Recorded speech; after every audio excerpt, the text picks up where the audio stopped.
खिलता हुआ पेड़।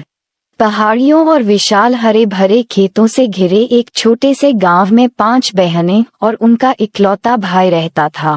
कम उम्र में अनाथ हो जाने के बाद भी उन्होंने जीवन की चुनौतियों का साहस और दृढ़ता के साथ सामना किया। गांव उन्हें फूलों का पेड़ परिवार के नाम से जानता था, जो उनकी अटूट एकता और ताकत का प्रमाण था। सबसे बड़ी बहन अमीना 23 साल की थी। वह एक पालन पोषण करने वाली आत्मा थी। अक्सर उसे अपने घरेलू नुस्खों से गांव के बीमारों की देखभाल करते हुए देखा जाता था। हालांकि उसके हाथ मेहनत से खुरदरे थे, लेकिन कोमल और शांत थे। अमीना ने एक माँ की भूमिका निभाई, अपने भाई बहनों को अपनी उम्र से कहीं ज्यादा बुद्धिमानी से मार्गदर्शन दिया। अगली थी लैला, 21 साल की, जिसका कला के प्रति जुनून बेजोड़ था। उसने गांव की दीवारों पर जीवंत भित्ति चित्र बनाए, जिससे साधारण चीजें सुंदरता में बदल गईं। गरीबी के बावजूद लैला की पेंटिंग्स रंग और भावनाओं से भरपूर थीं, जो उनके संघर्ष और जीत का सार प्रस्तुत करती थीं। 18 वर्षीय सोराया परिवार की स्वप्नदर्शी थी। वह अक्सर किताबों की दुनिया में खो जाती थी, उनके पन्नों में सुकून और रोमांच ढूंढती थी। उसकी बुद्धि तेज थी और वह गांव के बच्चों को पढ़ाती थी, उनमें सीखने के प्रति प्रेम पैदा करती थी। 16 साल की नजमा एथलीट थी। उसके पैर तेज थे और उसका हौसला अदम्य था। वह अपने दिन खेतों में दौड़ते हुए बिताती थी, उसकी हंसी पूरे गांव में गूंजती थी। नजमा ने खेल और दौड़ का आयोजन किया, जिससे युवा और बूढ़े सभी खुश हुए। सबसे छोटी बहन हाना सिर्फ 14 साल की थी। उसका दिल आसमान जितना बड़ा था और उसकी करुणा की कोई सीमा नहीं थी। वह आवारा जानवरों की देखभाल करती थी, उन्हें स्वस्थ करती थी। हाना का सपना पशु चिकित्सक बनना था और वह इसे हकीकत बनाने के लिए दृढ़ थी। उनका भाई करीम 12 साल का था। हालांकि वह सबसे छोटा था, लेकिन उसने अपनी उम्र से कहीं ज्यादा परिपक्वता के साथ जिम्मेदारी का भार उठाया। करीम एक प्रतिभाशाली संगीतकार था, जो बांसुरी को ऐसे कौशल से बजाता था कि सबसे कठोर दिल भी हिल जाता था। उसका संगीत गांव के लिए मरहम था, ये याद दिलाता था कि आशा हमेशा जीतती है। भाई बहन एक साधारण झोपड़ी में रहते थे, जिसे उनके माता पिता पीछे छोड़ गए थे। ये छोटी सी झोपड़ी थी, जिसमें टपकती छत और चरमरती फर्श थी, लेकिन यह उनका घर था। वे अपनी आजीविका चलाने के लिए अथक परिश्रम करते थे, छोटे मोटे काम करते थे और अपनी प्रतिभा बेचते थे। अमीना अक्सर स्थानीय बाजार में काम करती थी, हर्बल उपचार और अपने बगीचे में उगाई गई सब्जियां बेचती थी।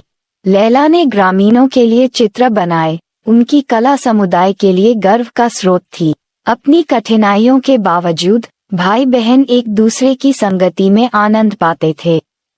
वे हर शाम अपने घर के पास पुराने ओक के पेड़ के नीचे इकट्ठा होते थे, कहानियां और सपने साझा करते थे।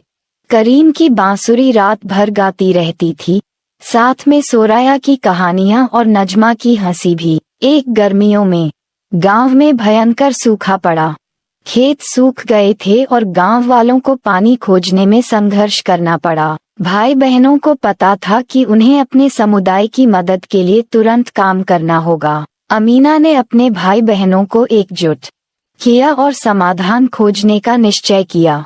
उन्होंने कुआं खोदने का फैसला किया, जो एक कठिन काम था, लेकिन वे दृढ़ निश्चयी थे। भाई बहनों के दृढ़ संकल्प से प्रेरित होकर गांव के लोग भी इसमें शामिल हो गए। दिन ब दिन वे खोदते गए, पसीना बहाते गए और दृढ़ता से काम करते गए। जैसे जैसे दिन हफ्तों में बदलते गए, उनकी उम्मीद कभी कम नहीं हुई। आखिरकार एक सुबह धरती ने रास्ता दिया और पानी फूट पड़ा, जो एकदम साफ और जीवनदायी था। गांव में खुशी की लहर दौड़ गई, क्योंकि पूरा गांव अपने नए कुएं के मिलने का जश्न मना रहा था। भाई बहनों की निस्वार्थता और कड़ी मेहनत ने गांव को बचा लिया था और कुआं उम्मीद और लचीलेपन का प्रतीक बन गया था। ब्लॉसमिंग ट्री परिवार ने एक बार फिर अपने समुदाय को एकता और प्रेम की शक्ति दिखाई। उनकी कहानी गांव से बाहर भी फैल गई, जो इस बात का प्रमाण है कि विपरीत परिस्थितियों में भी कितनी ताकत मिल सकती है। जैसे जैसे साल बीतते गए, भाई बहन बड़े होते गए, हर कोई अपना रास्ता खोजता गया, लेकिन कभी एक दूसरे से दूर नहीं हुआ। अमीना एक प्रसिद्ध चिकित्सक बन गई। उसके उपचार कई लोगों द्वारा पसंद किए गए। लैला की कला दूर दूर के शहरों में दीर्घाओं की शोभा बढ़ाती थी, जबकि सोराया एक सम्मानित विद्वान बन गई। उसकी किताबें दुनिया भर में पसंद की जाती थीं।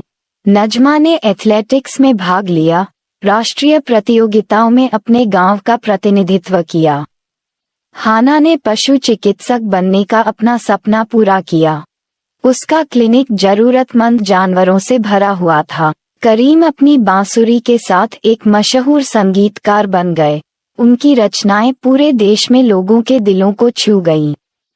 साथ मिलकर उन्होंने गांव में एक सामुदायिक केंद्र बनाया, जो सभी के लिए सीखने, कला और संगीत का स्थान था।